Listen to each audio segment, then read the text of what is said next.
Welcome to another episode of Pilots Say What, where we hear what pilots have to say. And today I am sitting down with Nick. I'll allow him to introduce himself briefly in a moment. My name is Zach. If you are returning, then you know me. If you're not, then maybe go ahead and hit that subscribe button. That would help us out.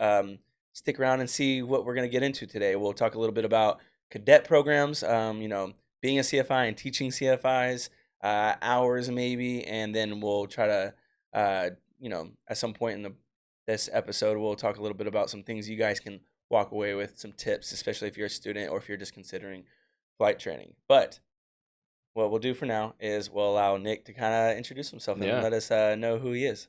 All right. Well, I'm Nick, CFI here at Thrust. Primarily teach CFI, and I've been here for coming up on 2 years now. Yeah. It's been a good time. Yeah. It's a great program, and excited to be here. It's my first podcast. So That's awesome. Well, I'm glad you're joining us, man. And just I don't know if you watch the show or not. And I know you do a little bit. But we like to do this because we want to talk to anyone who's interested in Right. furthering their career in flying if they're already flying or maybe even starting flying. So hopefully people have a little bit to get out of it. I think everyone has a little perspective to add. What is it that people should understand about you to kind of know where you're coming from and your perspective on the things I might be asking you today? Okay. Well, I started my aviation career in my senior year of high school, I should say. Went to a local airport, did my discovery flight, started Part 61. So I got a taste of the Part 61 route. And then I went to a university, went through a university program, got my restricted ATP and a degree, and then decided to teach here at Thrust. So I went to 3 different programs. I've taught it too. So I taught at the university, and I've been teaching here now. That's a journey. So I've been a little bit everywhere. I've talked to a bunch of people. I've been able to see multiple programs, and luckily teach at a few. So I've kind of gotten my feet wet here and there as far as the teaching world, the instructor world, I should say. Copy. Yeah. And did you wrap your training up at university or did you wrap it up at Thrust? Yeah, I wrapped it up at university. Mhm. So I did. I finished my multi program, or my multi-check, because I was teaching CFII for a while, and I just kind of put off getting my multi for so long because I was like, well, I'm teaching and I'm not going to teach multi, so I'll get it eventually. And so finally I was like, well, I want to get closer to family, moved to Texas, got to graduate to do that. So Yeah. got my multi, graduated, and came here. So I just kind of put off for so long. So it took a little bit to graduate just because I put that off because I was like focused on teaching. Yeah, that makes sense. Finally did it, and then came here, and I've been teaching here ever since. I mean, I feel like I see that with our CFIs. It's like, oh, you get into a certain role and you're multi. I mean, you'll get it. Yeah. But it's kind of like, oh, I'm teaching right now. So Yeah, you're like, that I'm makes getting sense. paid to fly? Right. Dude, that's great. I'm going to focus on that part. And then you're like, the multi, I could put it off. I'm not, actively flying multi all the time. Exactly. So it doesn't really matter unless you're like trying to rent a multi. Exactly. Maybe you would want to get that. But I mean, for me, it was like, I'm not flying multi. I'm not renting multi. I'm trying to, instruct. And get some hours that's and its all own that. thing. I feel like it's very a very technical course. It seems like from what I've seen. I've sat in some of those classes, and I'm like, well, that's The multi grounds? yeah. Yeah, I haven't seen our multi grounds here, but I mean, the only thing I really, saw, because I did my multi 61, That's and different. it was it was a lot different. I mean, like, I did a multi ground through that was like a course I took. Yeah. Okay. But then after that, it was like, all right, go fly the multi, and it's You're like, like, let's do all okay. this cool stuff. And the first time you get in the multi, it's really exciting. So I Yeah. mean, I enjoyed it while I was doing it, but it's so short. You're like, oh man, I'm Oh, dude. flying multi. This is great.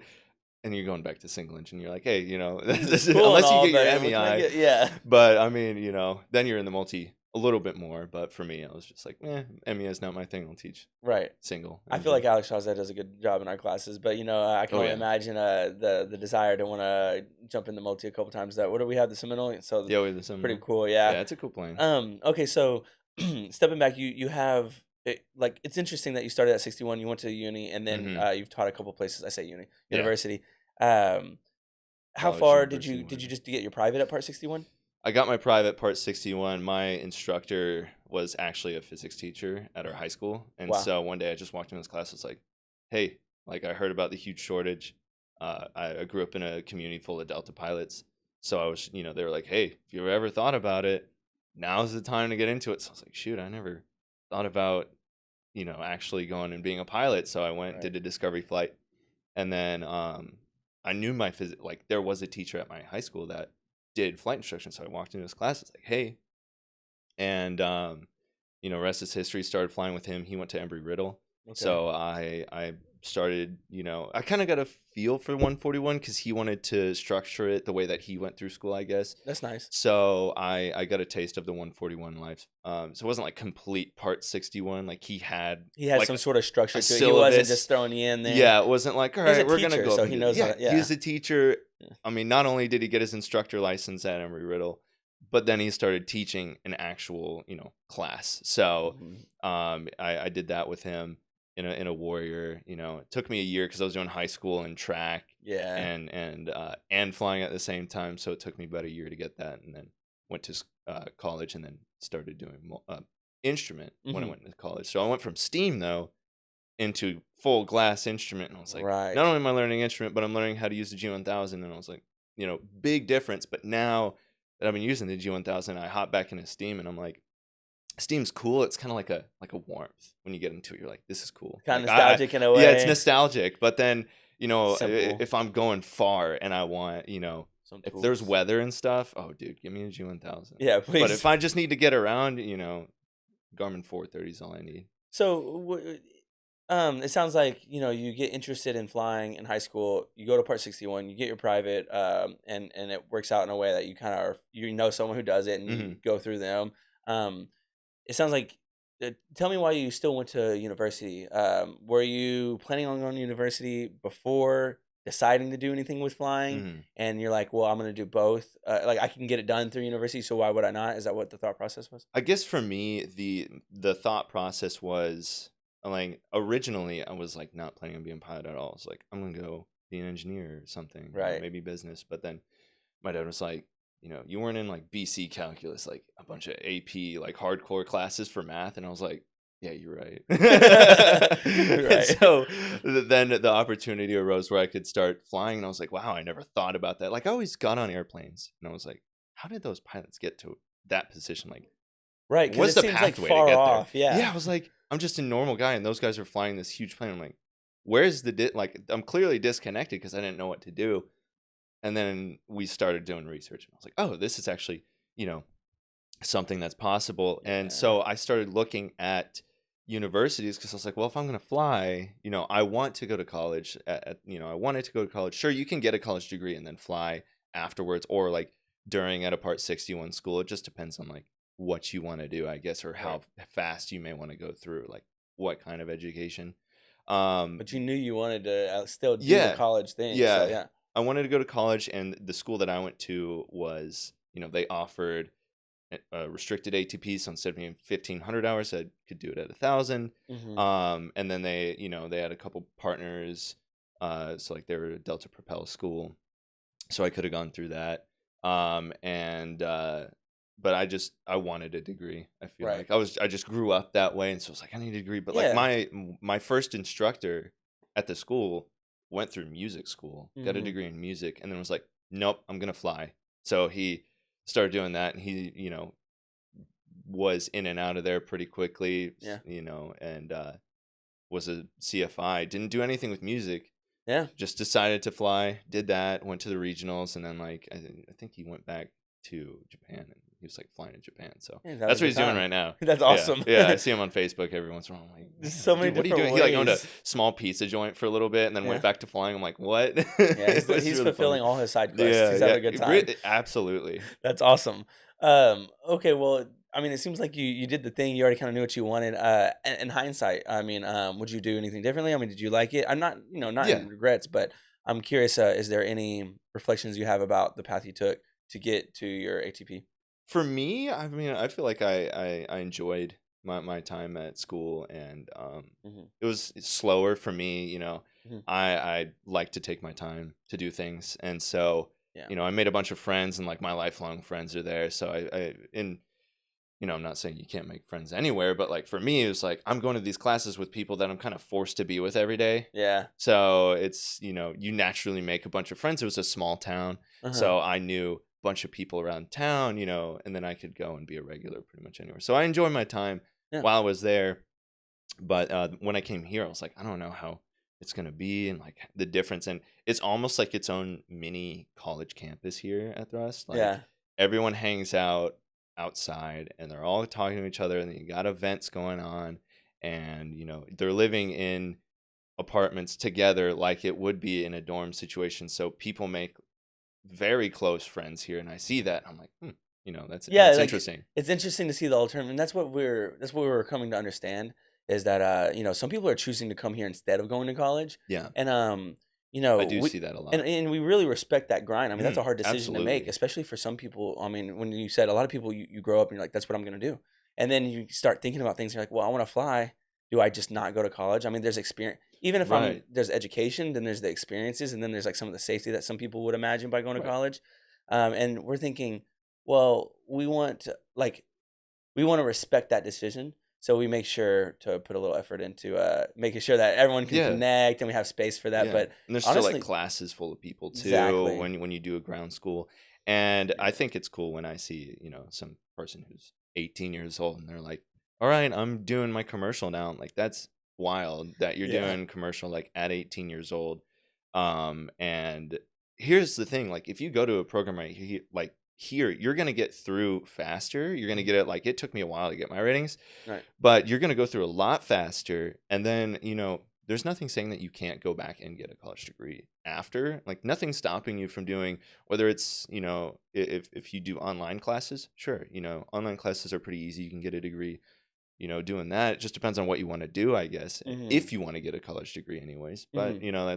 that's up to everyone. No, there's no correct way to go through flying. I think that's the cool part, is like I know guys who did caravans on floats flying to and from the Bahamas. And like that's what they did after they went to school. Or like some guys were skydive pilots, Right. never finished school. I know a guy who went to the Navy, is now out of the Navy and is going back to school or going back to do flying Hmm. instead. So it like there's so many different walks in the aviation life. It's like you can do kind of whatever. Just I don't know, go in a Facebook group, start finding people, go find a flight school that you like, go to school. If it's not your thing, you're not forced to go. Right. You can come if you're like I want to do flying. Go to a school, find a school that you enjoy and I get find to it. I find that it's kind of like what you said earlier. It's it's more achievable than you would have imagined. With a little bit Mhm. of research, you can see that. Also, it's nice to have people who can support you and then say, "Hey, if you want to do that, do Absolutely. that." But at the end of the day, what a lot of the general public doesn't know is that it's very achievable. There's a lot of Yeah. routes to it, and that's what you're saying. We had Yeah. Pascal Holmes on recently. He was Mhm. our he's an American Airlines pilot who basically had a career in the Navy, but he is now one of the chief pilots in the DFW. Yeah. And he talked a little bit about the path he took and how now that where he's at, he sees the different paths people take, and it's so interesting to see. Mhm. Um, you know, Personally, I wasn't a good student. Not like I was like a bad kid or Yeah. anything like that, or bad at being a young adult. Yeah. But I just didn't apply myself self Me well either. in I school. never applied myself in Yeah, high school at least. especially Like yeah. I was so bad at trying to apply myself, and so that was one of the motivations actually for my parents. They were like, "Hey, you got to get straight if you want to start flying, straight A's." And so I finally Mhm. had something else like motivated me, and then I Exactly. got straight A's, and then I started flying after that. So, That's so but awesome. then it kind of gave me the mindset throughout school, throughout college. Then I was on the same mindset, but it took that push to like start doing that. Hmm. So if someone's excited about flying, they could be they could go and just like I'm gonna grind that, and Exactly. They can it apply just that same depends. energy to going to a fast track program and Right. things like that. And so a lot of things we talked about seems like just kind of knowing yourself and what's going to work for you. Because Right. myself, I probably if I had a certain plan, if I understood that flight training was an option, I may have gone into flight training and then gone back and gotten a degree or something Hmm. because I wasn't. I wasn't going to be motivated to get good grades just for the sake of getting good grades. No matter how Right. passionate I was, no matter how much I didn't want to fail, if I didn't Yeah. have that North Star or something that I really wanted, then I wasn't gonna have that push. So like now, if I went back to school, I mean, I really think I would be an amazing student. Yeah. Easier said than done. Right. But I have a certain mindset. Some people can go straight into college and do a good job. I mean, I just wasn't gonna be that guy, Yeah. And so I think people being real with themselves, wondering what's gonna work for them. What do you really want? how many eggs do you want to put in what basket is going to be a big thing. Now, for Yeah. you, you took a discovery flight, right? Yeah, I did. I did Do it. you think that played a big role in what you ended up trying to do? Absolutely, yeah. Because Yeah, when you go to a small airport for like the first time, yeah, and you're like, there's, you could just kind of like walk straight in. You're like, this is weird. 'Cause you're used to like big security and jets everywhere, but when there's like 172s, 152s, Archers, Arrows, all these random planes that I've never seen before at the time, I was like, whoa, yeah. this is crazy. And I walk in, and we signed up for a discovery flight, got it. And my discovery flight was in a Diamond. Oh, And so it had so like the roof comes over you, and then there's the center stick, and that was like, whoa, that's wild. yeah, it's freaking cool. It's And classic too. yeah, it Yeah. was like it's side, but they're next to each other instead of front and back, but it still had the center Okay. stick, so it was cool. And yeah, so I did that, and I was like, man, that was really cool. And my brother was having like a graduation party that day, so like I got done with the flight, and then I went to the graduation party, and everyone was like, "Oh, how'd it go?" And I was like, "It was so sick." Yeah. Like I flew over here. I don't know if y'all saw it, but like we flew right over this place, and then we flew back. I mean, it was only it's only an hour for discovery flight, but the hour goes by so fast, you just don't even realize that it happened. Almost, it was It, like, it does. It kind of flies by. I remember my first time going up, and I was like, "Wow, this is crazy." And then, especially once you take any sense of like control oh yeah, over the plane, even just if it's for a moment, if it's significant or not significant of time, like just any sense of what it's like to maneuver a plane in the air. I hmm, mean, that's where the light bulb really goes off. It's one thing to go up, but it's another thing to yeah, have that a sense of like maneuvering it. yeah. I'm like, well, because that did something for me, and I had taken a couple flights already, but once I like had like just got my feet on the rudders just for a second and had a little bit of You're control of the like, yoke, I was like, "Oh, this is this cool." is different. Yeah. So, I mean, I still think about that, and after that, it went by really quick. Oh yeah. On that note, I'd like to say that we offer discovery flights, obviously, but if you're not anywhere near a thrust, which maybe you are, but find your local flight school or flight instructor and ask about a discovery flight, and that might be the thing that pushes you over the fence if you're on the fence at the moment. I just say that because I want people to hear that if they're Oh, considering it, absolutely. and you never know, it could change the course of what you're doing right now, and maybe the course of your life. So, Yeah. Well, if you never um, fly a plane, how are you gonna know you either like it or dislike it? You right. got to go up and do it for like an hour, and then if you go, this is something I think I could see myself in, go do it. And more Like, times why than not? not, there's not a much of a gray area. It sounds like you're like, oh, this is absolutely amazing, or it's just Yeah. like, well, it's whatever. And Yeah. if it's absolutely amazing, well, then you've got your indicator. Yeah. And so if you are near a thrust, we do have a link in our description for our discovery flight. So if you're interested, you're welcome to explore that. If you go down below and hit that description. If you're still listening, of course, like, comment, subscribe. But I just wanted to say that for anyone who is thinking about it, it's a great idea. Everyone suggests it. Every pilot I know so Oh yeah.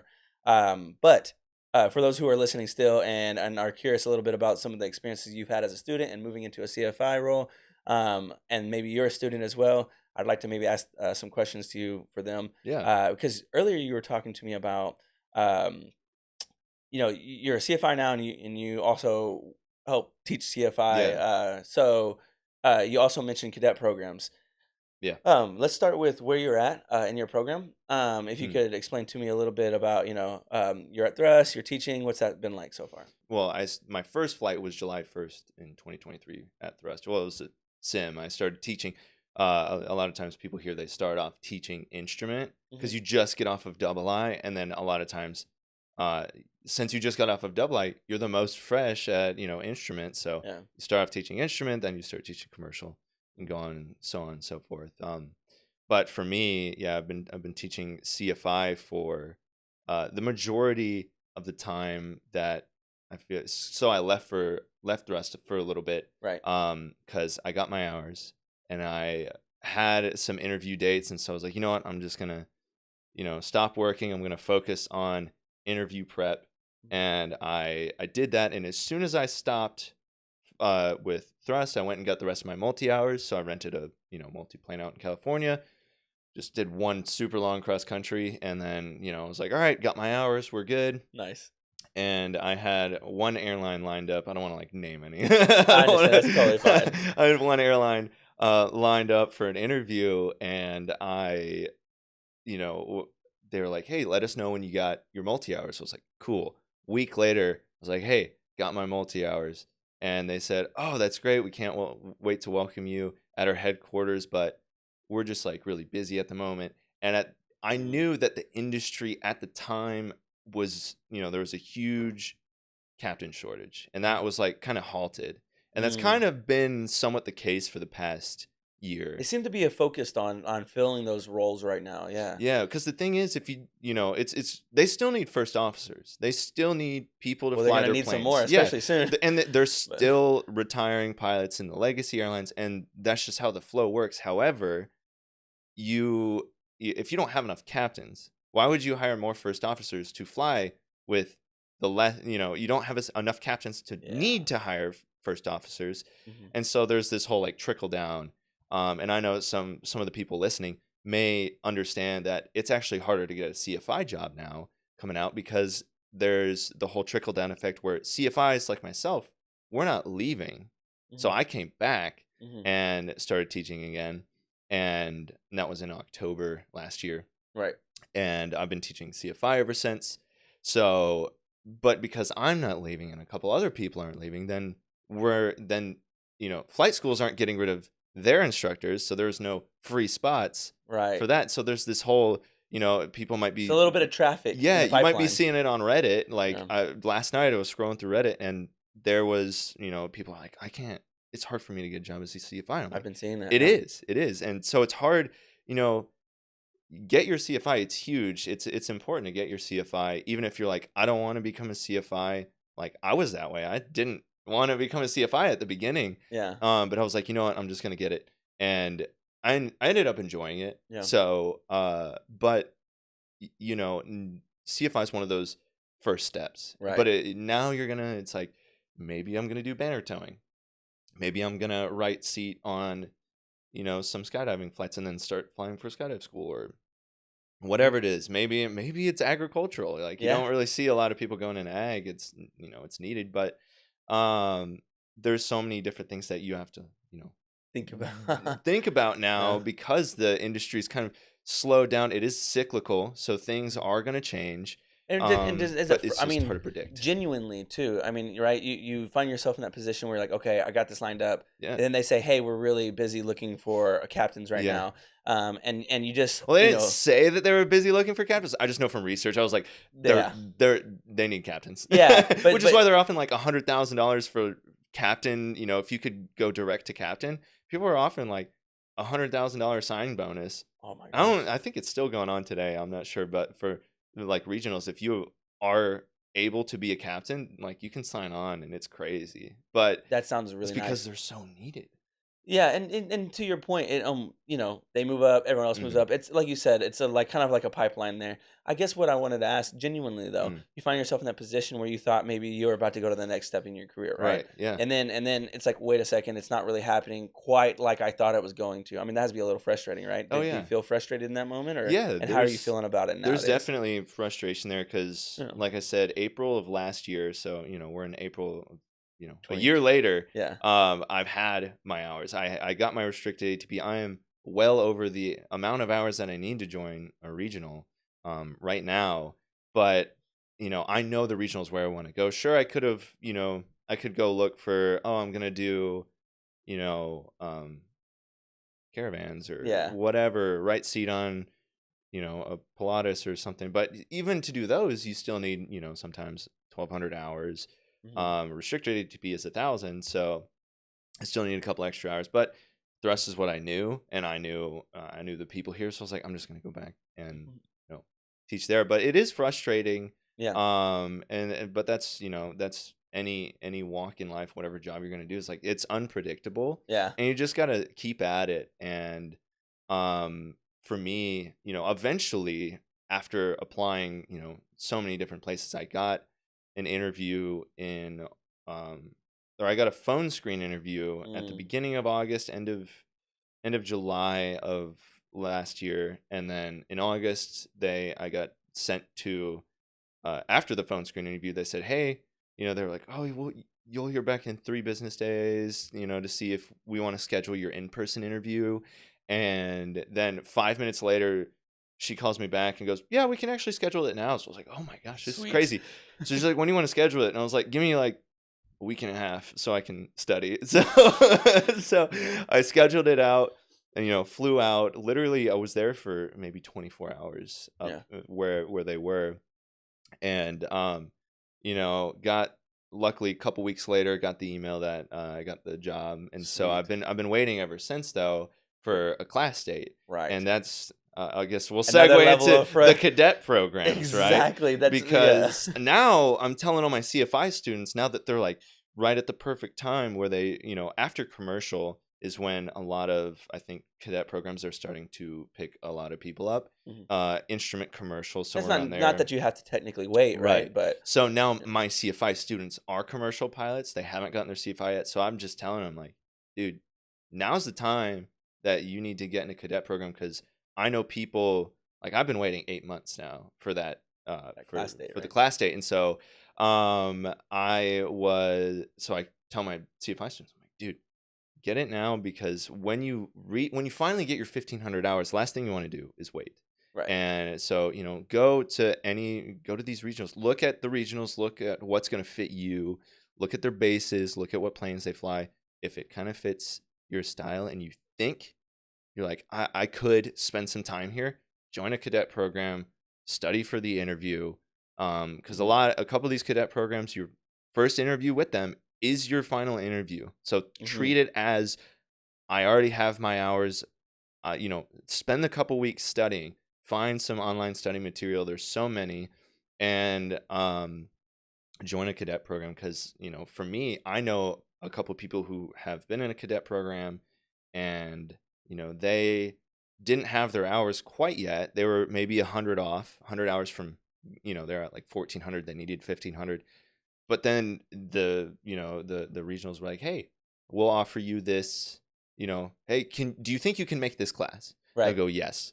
2 months out, I can do that. Yeah. And so they put their nose to the grindstone to get the hours, but they had their class date before they got their hours. These are the people in the cadet program. Yeah, these are the people in the cadet programs. And then, so I'm off, what they call an off the street hire. Yeah. I just, went, hey, I'm ready. Right. You just popped up with what you needed in Yeah, hand, but like they're your new face to them, so right. it's kind of like a different competition Yeah. level.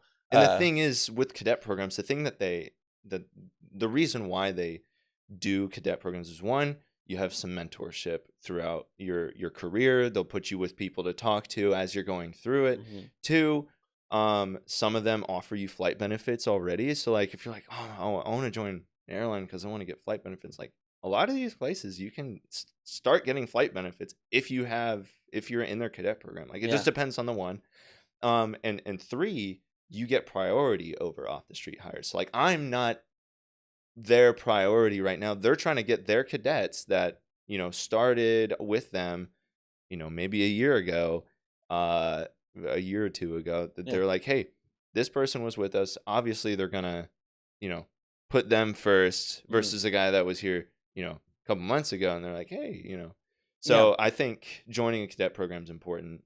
Look at the bases, go through, especially the way that the industry has shifted now. Like maybe 2 years ago, it wasn't as important, Yeah. um, which is why I never did, because I was like, the way that the industry was at the time, I didn't see it as like, this is something I really need to do. Right. You didn't see you didn't understand the significance it could have, Right. right, at the The time. the demand wasn't there, or Mhm. the demand was so high for pilots that it was like, I'm gonna apply to this company, and sure, it's not a guarantee, but I was, confident. Right. Now it's like the confidence is dwindling, and now you need to get, I feel like it's kind of a necessary step to get in a cadet program if it's offered. I'm not saying it's the end of the world if if you're not in a cadet program, like myself included, Yeah. and a bunch of other people that I know are in cadet programs, since you will get a job. It's just you're gonna have to The wait a little bit process might look longer. a little Yeah, different, and to your point, like, regardless of your level of confidence, let's say you are really confident, you might not have much to lose by going right. for it, What's especially what's your now. But loss? You get a guaranteed job, yeah. especially if your first interview is your last interview. Hmm. You have a guaranteed job. Why would you not want that? Yeah, Why would exactly. you not want that? One more thing. So tips for people who are considering flight training, right? I mean, what should they be doing? Should they be looking into flight school? Should they Yeah. be considering if they like flying? Should they be like what should they know about themselves, and what should go into the decision about what to do next if they're considering flight training? I think one of the things, go get a discovery flight. See if you even enjoy it or not. Like if it's Mhm. something that some people are afraid of, maybe it's not. So if you're afraid of it, probably don't do it. Yeah. Unless you're like, I want to challenge myself, go for it. Go to discovery flight at Um, least. Yeah. but do a discovery flight. Go around, look at a flight school that interests you. If it's a program like ours where you're like, hey, I want to be a part of that community, and where it's a tight knit community. There's a lot of events here, which is why I like it here, is because everyone's talking with each other, and because so many people are going through the program Mhm. at different stages, you can ask those questions on, hey, that instrument thing, what about it? And you can ask your peers on it because everyone's connected. um so go ask people who are maybe a part of that flight school, Right. if that's something you're interested in. um I think one of the biggest things too is that people tend to romanticize, like, I'm gonna be a pilot, it's gonna be Right. great, and like, all I gotta do, once I'm in the they look at once I'm in the airlines, I'm just gonna fly, I'm gonna spend I'm gonna be an international pilot, I'm gonna lay over in Milan, Italy, and then I'm gonna come back. It's like, okay, well, what about the steps in between? There a lot of people romanticize. It's like, it's work. Like, you have to study. That's the biggest thing. Like my first check ride, I was like, man, I was so underprepared for that. Yeah. But I learned from it, and I was like, okay, this is serious. It's not just the flying. Like, the flying part I was good at, but it was like getting to the knowledge and be like, you really got to hammer it in.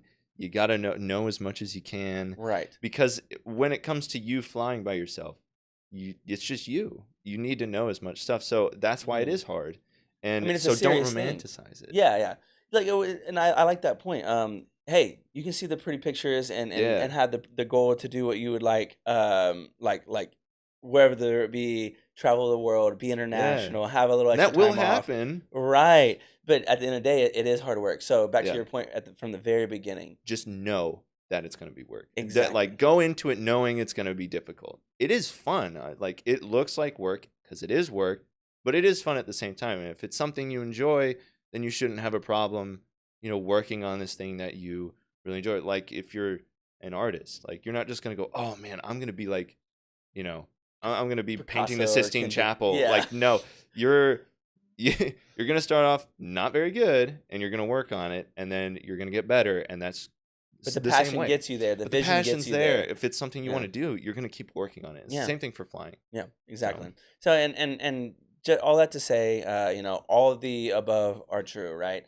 It is fun. It is hard work. It is mhm, attainable. No, it's not. It's not mutually exclusive. You know what I mean? So exactly. you just know that it's a big thing you're biting off, and it's okay to dive in, and Yeah, it'll be a little hard. And if you know you want it, then go ahead and go for it. absolutely. I mean, you shared a lot of good things. I really appreciate it. I want to make sure that I ask you one last question, All right. and before I ask you the last question, I just want people to know that we've talked a lot about the Discovery flight. So one more time, remember we do have that link in the description. It's the link to our Discovery flights. But if you have other schools nearby or something that's been on your mind, reach out to them and ask about a Discovery flight. See what they offer. It may Mhm. be the thing that you need. Otherwise, for the record, if you are interested in thrust, we are having a special event on May 19th called Thrust Day. It's where well, I don't want to give you too much information to be honest, but it's really exciting. We're making some announcements, making some big changes, and also it's a good celebration of new students and students who are passing their certifications. So if you're interested in thrust, this is a good time to come see what we're all about. Hopefully, again, if you're not around thrust, you can find a school that has something like that. But what I want to ask you is, what's your vision? What's the thing that you do romanticize? What's the thing that you kind of would like Um. for yourself in your career? Or Well, one, being able to. I think one of the things that keeps me going is the you get to travel for a living, which I always liked. I always liked being at the airport, like, I'm about to go on this flight. And now being able to do that for a living, Mhm. the way that the schedule works is like, you're really only, if you think about it, you're only working half the month, which means you're only working about half the year. And then being able to travel for a significant, lower cost, being able to travel the world, having that time off, especially when you start having a family, if that's, up your alley, then you can have that time to be at home. Sure, you're going to be on trips, but you're also going to be home a lot and for like full days at a time. Right. And it's not like you're taking work home with you. It's not like, oh, I got to answer these emails. I got to work on this thing. I got to call this person while I'm at home. It's like when you're home as a pilot, you're pretty much home unless you're working on your next schedule for the next month. If you're bidding, other than that, it's like you're home. You don't have homework.